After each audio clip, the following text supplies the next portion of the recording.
বৰপেটাৰ কুকাৰপাৰত ঈদৰ সমূহীয়া নামাজ সম্পন্ন। 10 শতাধিক লোকৰ সমূহীয়া নামাজত অংশগ্ৰহণ।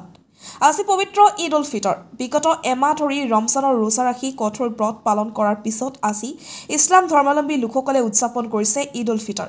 ত্যাগ আৰু সংযমৰ প্ৰতীক পবিত্ৰ ঈদ উল ফিতৰ উপলক্ষত আজি প্ৰান্তে প্ৰান্তে সামূহিক নামাজ সম্পন্ন কৰা হয়। বৰপেটা জিলাৰ মাছটিয়া চেঙা কুকাৰপাৰ মিলন আঞ্চলিক ঈদগাহ ময়দানত আজি 10 শতাধিক লোকে একেলগে আদায় কৰে ঈদৰ নামাজ। মৰিগাঁৱৰ হাফিজ কাৰী শ্বেইখ আব্দুল ৱাহাব খানে ঈদৰ নামাজত ইমামতি কৰে। ঈদৰ নামাজৰ মোনাজাতত বিশ্ব শান্তিৰ বাবে প্ৰাৰ্থনা কৰা হয়। মুকালমাৰ পৰা সুৰজিত পাঠকৰ report, north east frontier news.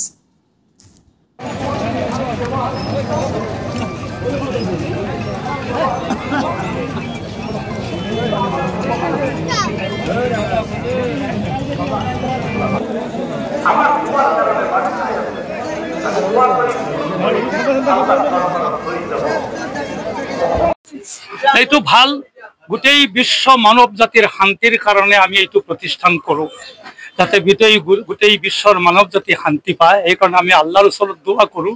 এইটোৱে আমাৰ কামনা। এক মাহৰ ৰোজা ৰাখি পেলাই গোটেই বিশ্ব মানৱ জাতিৰ কাৰণে আমি যাতে হিন্দু মুছলমান গোটেই ধৰ্মাৱলম্বী মানুহ এক হৈ নেক হৈ একেলগে থাকিব পাৰোঁ, সেইকাৰণে দোৱা কৰা হয়। সেইকাৰণে একমাত্ৰ এইটো অনুষ্ঠান, আৰু আন একো উদ্দেশ্য নহয়।